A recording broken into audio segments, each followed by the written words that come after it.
Hi everyone, welcome along. It's PHTV time. I'm here with Lorien Everett from the Glenelg office, who's going to tell us about a magical part of Australia that you've been to, the Kimberleys. How was it?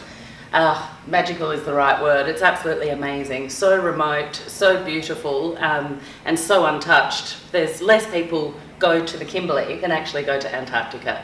So it's seen less people. But we shouldn't we? Because there's so much to see and do. Describe the trip for us. You started where and ended where? We started in Darwin and went all the way around to Broome. So we saw no other humans from Darwin to Broome for 10 days. It was absolutely amazing. The scenery is next to none. What we have here in Australia is, I think, forgotten about. Yep. So you're talking crystal blue water, you're talking, what about the landscape? What are we looking at? Really stark in some areas and really lush in others. So there's things like boab trees, and then you've got these huge rock faces and cliffs and some amazing walking that you can do in these areas. And the water is crystal clear, but not swimmable. No, I can imagine. So you get to see not only the water, but you get off the ship as well? Yeah, on some islands that are dotted around the coast. We barely touched the mainland.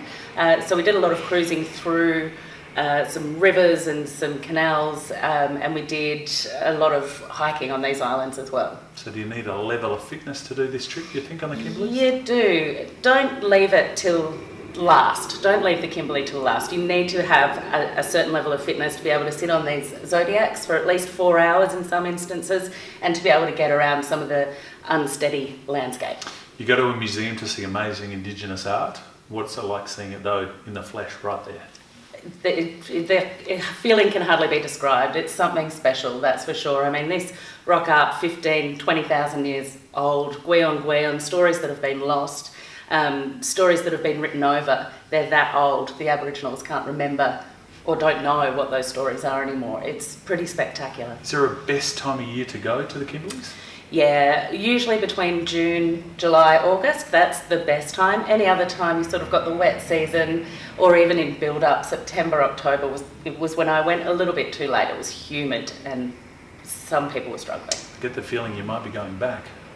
One day. One day. You can find out more about the Kimberleys at Phil Hoffman Travel. Visit any of the 10 offices online at pht.com.au, or of course check out the social media channels.